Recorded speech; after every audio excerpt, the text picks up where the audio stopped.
नमस्कार, तपाईँ अहिले हेर्दै हुनुहुन्छ समाचार पार्टी न्युज बुलेटिन। म सावित्रा कोइराला। विशेष गरी देश तथा विदेशका महत्त्वपूर्ण खबर, दिनभरका प्रमुख समाचार लगायतका महत्त्वपूर्ण काम लाग्ने हेर्नै पर्ने समाचार, ब्रेकिङ न्युज अपडेट अनि दिनभर कहाँ के भयो सम्पूर्ण जानकारी लिएर उपस्थित भइसकेका छौँ। हामीलाई अन्तिमसम्म हेर्नुहोला। हाम्रो मेहनतको लागि यो भिडियोमा एउटा सानो लाइक अवश्य गर्नुहोला। देशभित्रबाट हेरिरहनु भएको छ भने आफू रहेको सहर अनि गाउँठाउँ जिल्लाको नाम लेख्नुहोला। विदेशमा हुनुहुन्छ भने कुन ठाउँबाट हेरिरहनु भएको छ त्यो कुरा तल कमेन्ट बक्समा कमेन्ट गर्नुहोला। पलपलको न्युज अपडेट हेर्नका लागि हाम्रो च्यानललाई सब्स्क्राइब गर्नुहोस् अनि नजिकै आउने बेल आइकनलाई क्लिक गर्नुहोला। आउनुहोस् दर्शक महानुभावहरू, आज दिनभरका मुख्य समाचार सुरु गरौँ। मुख्य खबरका शीर्षकहरूबाट। त्रिवीको साख जोगाइराख्नका लागि सबैको सहयोग आवश्यक पर्ने प्रधानमन्त्री शेरबहादुर देउवाको भनाई। कांग्रेस हुती नभएको पार्टी रहेको एमालेका अध्यक्ष केपी ओलीको आरोप। राष्ट्रपति विद्यादेवी भण्डारीद्वारा दुईवटा विधेयक प्रमाणीकरण। बाबुराम भट्टराई र काठमाडौँका मेयर बालेन शाहबीच भेटवार्ता। बलात्कार मुद्दामा हदम्याद बढाउन जुट्यो सहमति। बालिग भए 1 वर्ष र नाबालिगको हकमा 2 वर्ष हदम्याद। राउटे युवतीमाथि दुर्व्यवहार गर्ने युवालाई 7 वर्ष कैद सजाय, 2 लाख जरिवाना। एमालेको अवरोधपछि गण्डकी प्रदेश सभाको बैठक स्थगित। झापामा नाइरोबी फ्लाइका संक्रमित भेटिए। नेपालमा उद्योगको संख्या 60,000। साउन 7 गतेसम्म नलगाए 10 लाख मात्रा कोभिसिल्ड खोप खेर जाने। सीमा क्षेत्रमा कोरोना संक्रमितहरूको संख्या बढ्दै। सामुदायिक वनका अध्यक्ष ओडा वन कार्यालयको नियन्त्रणमा 22 लाख रुपियाँ खाएको स्वीकार। 7 वर्ष अघिको व्यावसायिक सफल फिल्म परदेशीको दोस्रो सिजनको टिजर सार्वजनिक। वैवाहिक जीवनमा बाँधिए नायिका नीता र हरिहर अधिकारी। गोली लागेका जापानका पूर्व प्रधानमन्त्री सिन्जो आबेको निधन। नवौं राष्ट्रिय खेलकुदका लागि 60 करोड बजेट स्वीकृत। र टी20 विश्वकपको ट्रफी टुर सुरु, काठमाडौँमा पनि रहने। अब सुनौ पूरा समाचार। प्रधानमन्त्री शेरबहादुर देउवाले त्रिभुवन विश्वविद्यालयको साख गिर्न नदिनका लागि सबैले जिम्मेवारपूर्वक भूमिका निर्वाह गर्नुपर्ने आवश्यकता रहेको बताउनु भएको छ। शुक्रबार त्रिवीको 63औं वार्षिक उत्सवको अवसरमा प्रधानमन्त्री तथा विश्वविद्यालयका कुलपति देउवाले सम्बोधनका क्रममा यस्तो बताउनु भएको हो। प्रधानमन्त्री देउवाले भन्नुभयो, हाम्रो सन्दर्भमा आर्थिक हैसियत भएका सीमित वर्ग र व्यक्तिको मात्र उच्च शिक्षासँग पहुँच हुनु हुँदैन भन्ने मेरो मान्यता रहेको छ। समाजका सबै वर्ग समुदायको सहज र सुलभ रूपमा उच्च शिक्षा प्राप्त गरी समाजका लागि उपयोग गर्न सक्ने वातावरण निर्माण गर्नु आजको हाम्रो राष्ट्रिय दायित्व हो। मुलुकमा उच्च शिक्षाको आवश्यकता परिपूर्ति गर्नका लागि आजभन्दा 63 वर्ष अगाडि त्रिभुवन विश्वविद्यालयको स्थापना भएको हो। अनेक समस्या र दबाव झेल्दै आजसम्म आइपुग्दा त्रिवीले लाखौंको संख्यामा दक्ष र उच्च जनशक्ति विकास गरी राष्ट्रलाई योगदान पुर्याएको छ, उहाँको भनाइ छ। नेकपा एमालेका अध्यक्ष केपी शर्मा ओलीले कांग्रेस हुती नभएको पार्टी भएको आरोप लगाउनु भएको छ। शुक्रबार छविलाल स्मृति तथा रक्तदान कार्यक्रममा बोल्दै अध्यक्ष ओलीले अर्थमन्त्री जनार्दन शर्माले आफै राजीनामा नदिएको भए उहाँलाई हटाउन प्रधानमन्त्री शेरबहादुर देउवाले सक्दै नसक्ने ठोकुवा गर्नुभएको हो। कांग्रेस त निरीह नै बोल्नै नसक्ने भयो। मन्त्रीले जे गरे पनि कांग्रेस त हेरेको हेरै। ओलीले भन्नुभयो, कांग्रेसको हुती नै छैन, दम नै छैन। यसपटक पनि मन्त्रीले आफै राजीनामा दिएर हो। प्रधानमन्त्रीसँग मन्त्री निकाल्ने हुती छैन। माओवादी प्रति आक्रामक रूपमा प्रस्तुत हुनुभएका ओलीले हतियार उठाउन परेको कारणले अहिलेसम्म दिन नसकेको बताउनुभयो। केका लागि हतियार उठाएको थियो त्यो बेलादेखि नै सोच्दै आएको छु, जवाफ दिन सकेको छैन। महान जनयुद्ध के पाएर छोडे त? ओलीले भन्नुभयो। जनआन्दोलन 2 को अन्तिम दिन वैशाख 11 मा पूर्व राजा ज्ञानेन्द्र शाहले गरेको सम्बोधनको ड्राफ्ट आफूले तयार गरेको पनि ओलीले दाबी गर्नुभयो। राष्ट्रपति विद्यादेवी भण्डारीले संघीय संसदको 2 सदनको बैठकबाट पारित भई आएका 2वटा विधेयक प्रमाणीकरण गर्नुभएको छ। नेपालको संविधानको धारा 113 को उपधारा 2 बमोजिम राष्ट्रपति भण्डारीले 2वटा विधेयक प्रमाणीकरण गर्नुभएको हो। बिरुवा संरक्षण ऐन 2064 लाई संशोधन गर्न बनेको विधेयक र विभिजन ऐन 2045 लाई संशोधन गर्न बनेको विधेयक प्रमाणीकरण गरेको राष्ट्रपतिको कार्यालयद्वारा जारी विज्ञप्तिमा उल्लेख छ। जनता समाजवादी पार्टीका संघीय परिषदका अध्यक्ष डाक्टर बाबुराम भट्टराई र काठमाडौँ महानगरपालिकाका मेयर बालेन्द्र शाहबीच भेटवार्ता भएको छ। शुक्रबार दिउँसो उहाँहरूबीच भेटवार्ता भएको हो।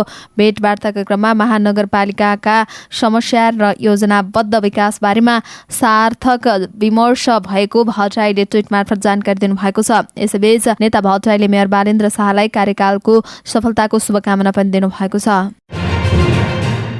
संसदको कानून न्याय तथा मानवाधिकार समितिले बलात्कारको मुद्दामा हदम्याद बालिगको 1 वर्ष र नाबालिगको हकमा 2 वर्ष बढाउन सहमति जुटाएको छ। समितिले यौन हिंसा विरुद्धका केही ऐन संशोधन गर्न बनेको विधेयकमाथिको छलफलमा हदम्याद बढाउने सहमति जुटाएको छ। महिला अधिकार कर्मीले भने बलात्कारको मुद्दामा हदम्याद हटाउनु पर्ने भन्दै माग राख्दै आएका थिए। समितिले जुटाएको सहमति अनुसार अब कुनै पनि बलात्कारमा परेका नाबालिगले बालिग भएको 18 वर्ष पुरा भएको 3 वर्षपछि अर्थात् 21 वर्षको उमेरमा सम्म उजुरी दिन सक्नेछन्। यस्तै बालिगको हकमा भने घटना भएको 2 वर्षभित्र उजुरी गर्नुपर्नेछ।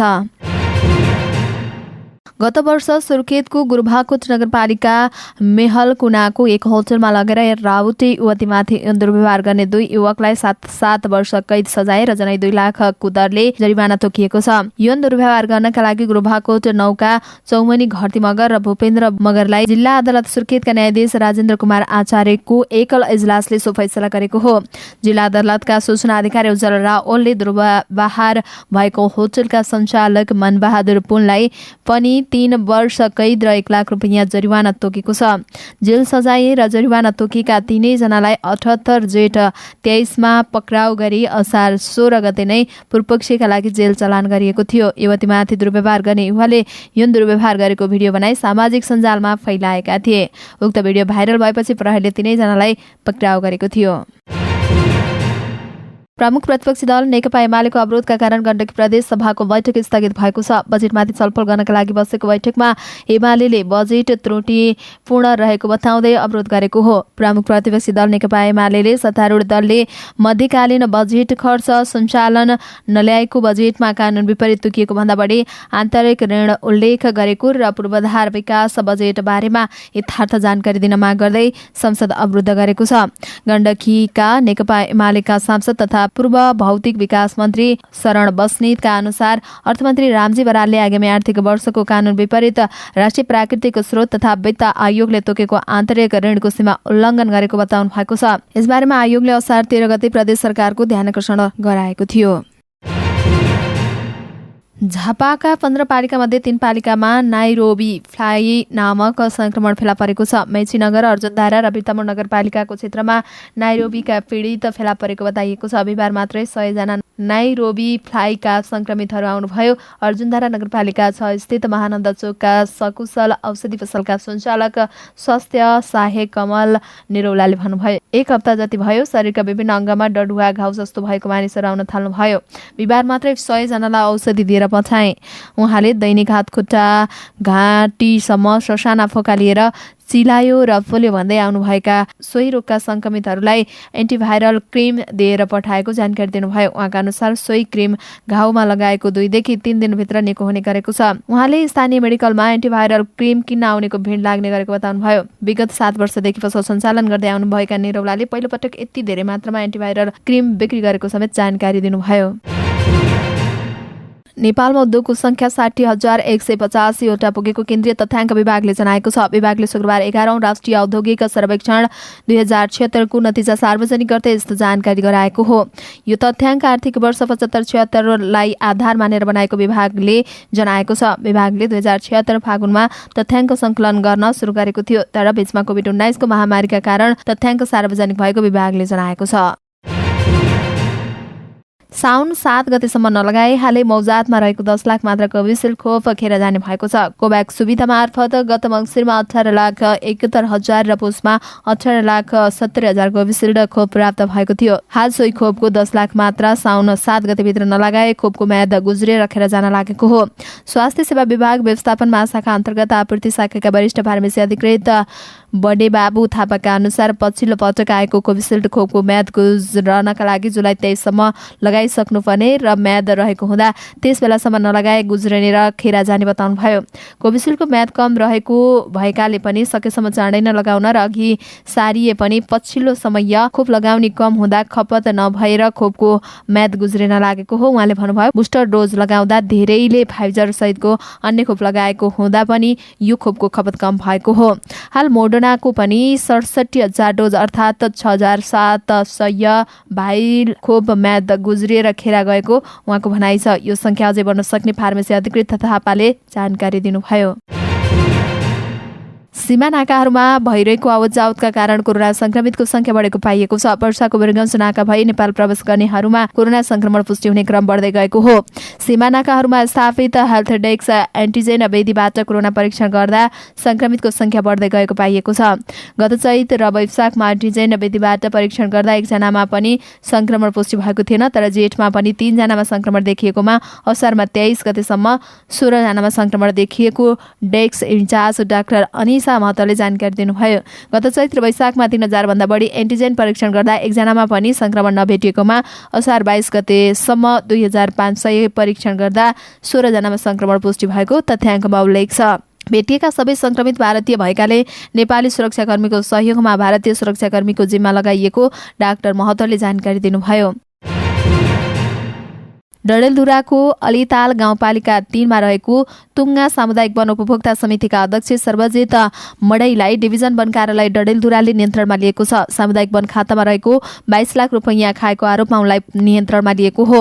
शुक्रबार अध्यक्ष मडैसँग सामुदायिक वन उपभोक्ता समितिका कागजपत्र नियन्त्रणमा लिएको डिभिजन वन कार्यालयका डडेलधुरा डिभिजनल अधिकृत राम बेचुवा ठाकुरले जानकारी दिनुभयो। मडैलाई नियन्त्रणमा लिएर अनुसन्धान भइरहेको डिभिजन अधिकृत ठाकुरको भनाइ छ। अनुसन्धान गरिरहेका छौं। मडैले 22 लाख रुपैयाँ खाएको स्वीकार गर्नु भएको छ। हाम्रो टोली खटिएको छ। उहाँले भन्नुभयो। बिहिबार राति धर्मेन्द्र बास्तोला नेतृत्वको नेकपा बहुमतको कार्यकर्ताहरूले अध्यक्ष मडैलाई भ्रष्टाचारको आरोपमा कालो मुसो दलेका थिए। 7 वर्ष अगाडिको व्यावसायिक सफल फिल्म परदेशीको दोस्रो श्रृङ्खलाको टिजर शुक्रबार सार्वजनिक भएको छ। 2 मिनेट 40 सेकेन्ड लामो टिजरमा नेपाली युवा पुस्तामाझ हुर्किरहेको अमेरिकी सपनाले सामाजिक सम्बन्धमा पारेको असरको कथा भन्छ। यही फिल्मबाट अभिनयमा डेब्यु गरेका गायक प्रकाश सपुतलाई मुख्य भूमिकामा चित्रण गरिएको फिल्म उनकै वरपर घुम्छ। अघिल्लो श्रृङ्खलामा मुख्य भूमिकामा देखिएका पूर्व इन्डियन आइडल प्रशान्त तामाङ भने यसपटक छोटो भूमिकामा खुम्चिएका छन्। दिलीप रायमाझी, केके अधिकारी र वर्षा शिवाकोटीलाई समेत टिजरमा चित्रण गरिएको छ। संगीतकार समेत रहेका नारायण रायमाझी निर्देशित फिल्मले टिजर मार्फत आगामी असोज 14 गतेलाई आधिकारिक प्रदर्शनको मितिको रूपमा घोषणा समेत गरेको छ। परदेश पुगेकाहरूको कथा व्यथालाई प्रस्तुत गरिएको टिजरमा प्रेम, वियोग, संवेदना, द्वन्द र गीतको मिश्रण रहेको छ। नारायण इन्टरनेसनलको प्रस्तुतिमा गोर्खा पल्टन निर्माता राजेश बंसल र नारायण रायमाझीले फिल्म निर्माण गरेका हुन्। अभिनेत्री नीता ढुङ्गाना र प्रेमी तथा ज्योतिष हरिहर अधिकारी शुक्रबार काठमाडौँको एक होटलमा उनीहरूको विवाह भएको हो। वैवाहिक कार्यक्रममा निकट फिल्मकर्मी, सञ्चारकर्मी र आफन्तको उपस्थिति रहेको थियो। विवाहमा अभिनेता सरोज खनाल पनि उपस्थित भएका थिए। अरूले भने प्रवेश पाएका थिएनन्। 4 वर्षदेखि प्रेम सम्बन्धमा रहेको यो जोडीले सम्बन्धलाई दाम्पत्य जीवनमा परिणत गरेको हो। जापानका पूर्व प्रधानमन्त्री सिन्जो आबेमाथि भएको घातक हमलापछि उनको मृत्यु भएको छ। जापानको सरकारी मिडिया एनएचकेले निधनको पुष्टि गरेको हो। चुनावी अभियान अन्तर्गत आज बिहान नारा सहरको सडकमा आयोजना गरिएको कार्यकर्ताहरूलाई सम्बोधन गरिरहेका बेलामा 67 वर्षका आबेमाथि गोली प्रहार भएको थियो। गोली लागेपछि भुइँमा लडेका उनलाई तत्कालै नारा युनिभर्सिटीको अस्पताल लगिएको थियो। गोली लागेपछि बेहोस भएका उनको उपचारकै क्रममा मृत्यु भएको अन्तर्राष्ट्रिय सञ्चार माध्यमले जनाएका छन्। आबेले सन् 2020 मा प्रधानमन्त्री पद छाडेका थिए। यद्यपि सत्ताधारी लिबरल डेमोक्रेटिक पार्टीमा भने उनी अझै पनि प्रभावशाली नेताका रूपमा चिनिँदै आएका छन्। यही जुलाई 10 तारिकमा हुने माथिल्लो सदनको चुनावी अभियान अन्तर्गत उनले भाषण गरिरहेका बेलामा गोली प्रहार भएको थियो। गोली लागेपछि उनी भुइँमा लडेका थिए। उनलाई तत्कालै हेलिकप्टर मार्फत उपचारका लागि अस्पताल लगिएको थियो। नवौं राष्ट्रिय खेलकुदका लागि 60 करोडको बजेट स्वीकृत भएको छ। गण्डकी प्रदेशमा आयोजना हुने प्रतियोगिताका लागि 60 करोडको बजेट अर्थ मन्त्रालयबाट स्वीकृत भएको राष्ट्रिय खेलकुद परिषदका सदस्य सचिव टङ्कलाल घिसिङले जानकारी दिनुभयो। यसअगाडि 3 पटक प्रतियोगिता सरेको थियो। प्रतियोगिताको मिति सरे पनि सरकारले बजेट हटाएको छैन। नवौं राष्ट्रिय खेलकुद मूल संयोजकका आयोजक कमिटिको बैठकमा सदस्य सचिव घिसिङले भन्नुभयो। घिसिङले माग गरे बापतको बजेट स्वीकृत भएको बताउनु भएको छ। नवौं राष्ट्रिय खेलकुद प्रतियोगिताको मिति पनि सरे पनि बजेट भने घटेको छैन। अर्थ मन्त्रालयले प्रतियोगिताका लागि 60 करोड बजेट स्वीकृत गरेको छ, घिसिङले भन्नुभयो। नवौं राष्ट्रिय खेलकुद असोज 28 गतेदेखि कार्तिक 3 गतेसम्म आयोजना हुँदैछ। यसअघि जेठ 22 देखि 28 सम्म हुने तालिका थियो।